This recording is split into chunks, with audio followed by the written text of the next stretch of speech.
कुठे विधी असतात का आणि मग त्यांनी आपले विधी बंद करावेत असं होऊ नये म्हणून पुढच्या पिढीला कळावे म्हणून आमच्या कीर्तनकारांचं काम आहे की आम्ही ते विधी सांगायला पाहिजे. विठ्ठल विठ्ठल प्रत्येक माणसाला मरण येतं, मग मरणाच्या अगोदर मरण कळतं का हा लक्ष देऊन विचार करा. आपण अमुक अमुक माणूस या दिवशी मरणार आहे हे आपल्याला कळत नाही आणि ते कळत नाही म्हणून चांगलं आहे. पण मी तुम्हाला आज जे सांगणार आहे त्यानंतर तुम्हाला तुमचं सगळ्यांचं मरण कळणार आहे. मी तुम्हाला तुमचं सगळ्यांचं मरण पुढच्या 5 मिनिटात सांगणार आहे. चालेल का? विचार करून घ्या बरं. चालेल ना? काही अडचण नाही ना? हो ऐका. आणि मी माझ्या मनाचं नाही, योगेश महाराजच्या मनाचं नाही, हे ज्ञानोबाराय सांगतात. माणूस मरतो आणि मरण्याच्या अगोदर त्याच्या काय लक्षणं असतात हे लक्ष देऊन ऐका. म्हणजे तुम्हाला उद्या उठून एखादा माणूस मरणार आहे या अगोदरच कळेल. फार लक्ष देऊन बारकाईने ऐका. म्हणले ज्ञानोबारायांचा अभंग आहे. कानी घालून या बोट नाद जे ऐकावे न ऐकता जाणावे 9 दिवस. दोघं बोटामध्ये असे दोघं कानामध्ये दोघं बोट घातले, असे जोरदार बोट घालले की असे सुर्र असा आवाज येतो ना. कधी केलाय का प्रयत्न? असा आवाज येतो. असं बोट असं त्या ठिकाणी घालून बघा. आला का रे आवाज? करू द्या. नाही करायला पाहिजे. महाराज खरं बोलतं की खोटं बोलतोय प्रात्यक्षिक व्हायलाच पाहिजे लोक नाही. हो असे घातले की सूर असा भुंग्यासारखा आवाज येतो. तो आवाज येणं बंद झालं की समजून घ्या 9 दिवसामध्ये माणसाचा मृत्यू निश्चित आहे. म्हणून सकाळी सकाळी बोट कानात घालून बघायचे आवाज चालू आहे का बंद आहे ओके नाही. हे सत्य आहे बरं का. याला विज्ञानाने सुद्धा मान्यता दिली. महाराज ठीक आहे कानात बोट घातले, बोटामध्ये त्या कानातून आवाज येणं बंद झालं की 9 दिवसात माणसाचा मृत्यू निश्चित आहे. पुढे सांगतात डोळा ठेवून या बोट चक्र जे पहावे. दोघं डोळ्यांवर असे बोट ठेवावे.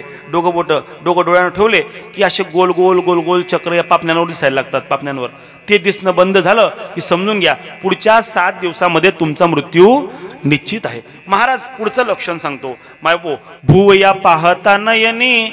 दोघं डोळ्यांच्या भुवया पाहायचा प्रयत्न करायचा आहे. अशा वर भुवया पाहायच्या आहेत. जर त्या दिसल्या समजून घ्या अजून आपला मृत्यू जवळ आलेला नाही. पण या डोळ्यांनी या भुवया दिसणं बंद झालं की पुढच्या 5 दिवसामध्ये आपला मृत्यू निश्चित आहे. पण ऐका मंडळी, पुरुष मंडळी, आपल्याला हा नियम लागू पडतो पण महिलांसाठी हा नियम लागू पडत नाही. कारण त्यांनी त्या ठेवल्या नाही.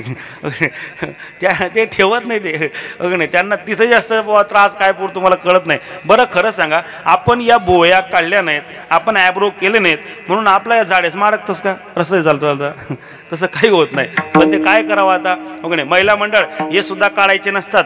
देवाने वायबार दिले नव्हते. देवाने कशासाठी दिले तुम्हाला माहिती का?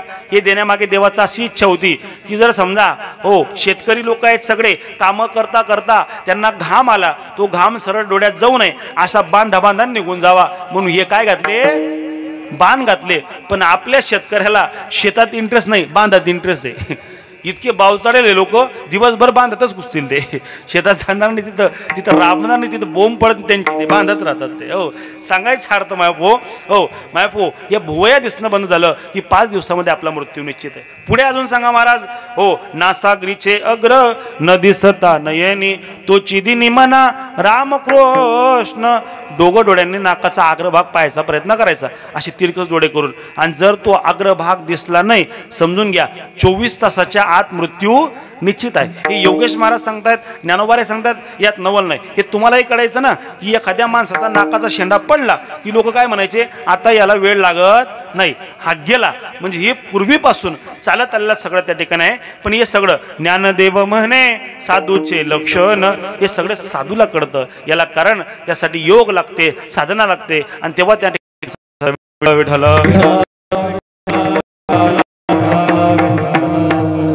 इथपर्यंत आपण ऐकलं. महाराज माणूस मेला, समजा मेला म्हणजे मरण्याची पद्धत काय असते, मरण्याची प्रोसेस काय असते वगैरे. मरताना शरीरामध्ये असं नेमकं काय घडतं की माणूस मरतो?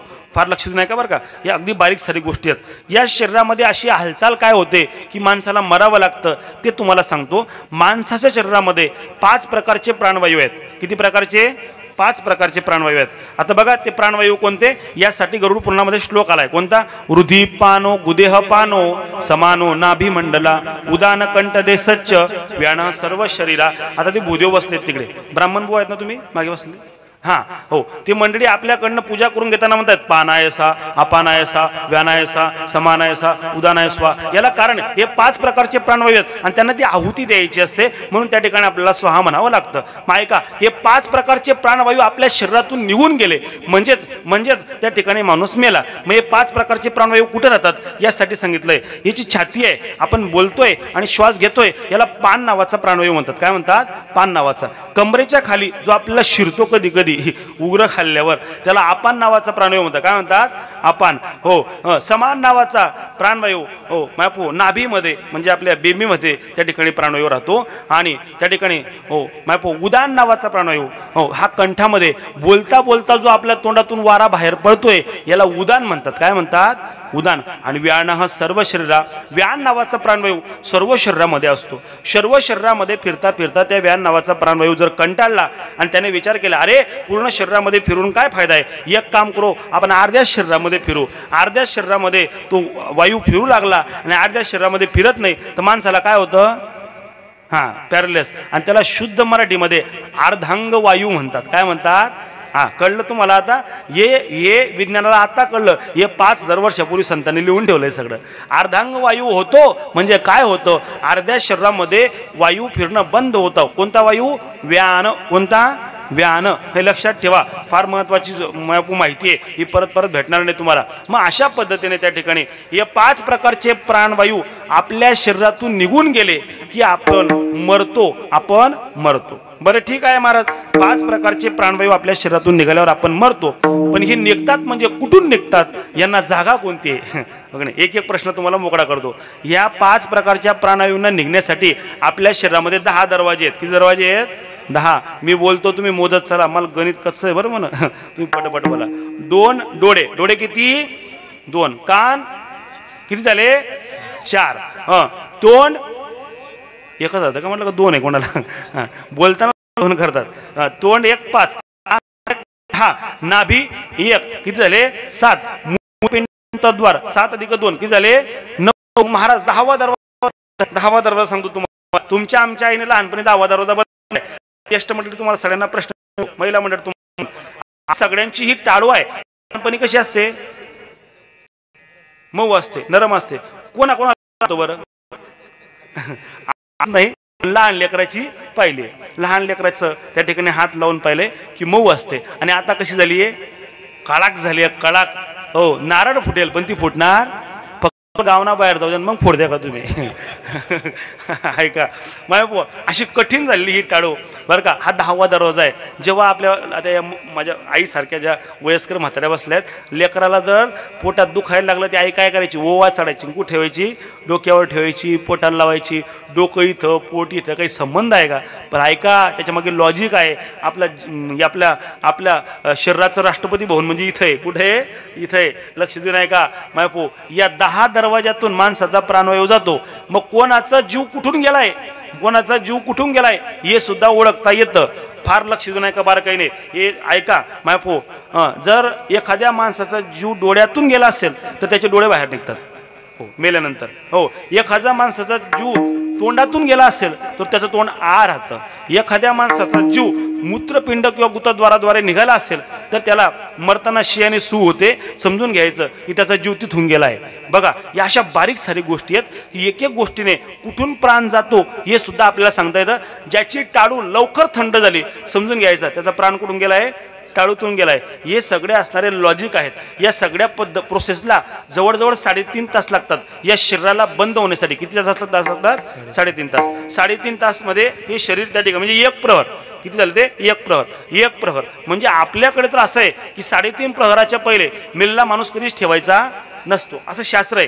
पण लोकांना आता घाई झाली आहे. आवरा पटपटा आवरा वास्तविक आता घाई काय सांगावं. आता लोक म्हणतात नाही पाहुणा पैसे जावांशे, पाहुणा पैसे काही म्हणणं राहत नाही. आई भाऊ बंकील गर्दी विजायला लवकर मिटाळा सांगायचा अर्थ भाऊ. बघा, माणूस त्या ठिकाणी मेला. मग आता मेला म्हणजे मेल्यानंतर त्याला उचलतात आणि घरामध्ये असणाऱ्या भारी क्वाटवर टाकतात. बरोबर ना? नाही, कुठं टाकतात? खाली. क्वाट तर त्याने घेतला होता ना, मेणाऱ्याने क्वाट घेतला होता ना. हो, लाख रुपयाचा क्वाट घेतला होता, भारी पैसा एवढा, गादी ठेवली होती. मग क्वाट का बने? नाही, कारण ती आई आपली. कोण आहे? आई आहे. मरताना जन्माला येताना पण पहिले खालीच टाकावं लागतं आणि मरताना सुद्धा कुठं टाकावं लागतं, खाली. हे बघा बरं शास्त्र. लई प्रॉपर्टीवर भारी भरणारे, असा भारी कॉट आमच्याकडे, असा भारी बेडशीट, असा अमुक. ए बाबा मेल्यावर तुला खाली टाकणारे, खाली. खाली टाकावं लागतं दक्षिणेकडे. हो, आणि मग टाकल्यानंतर त्या ठिकाणी मायबाप हो, मग त्याला त्या ठिकाणी मग त्याचं दुसऱ्या दिवशी म्हणजे जर आदल्या दिवशी वारले असतील तर त्यांच्या आंघोळीची त्या ठिकाणी व्यवस्था केली जाते. आंघोळीसाठी मस्त बाथरूममध्ये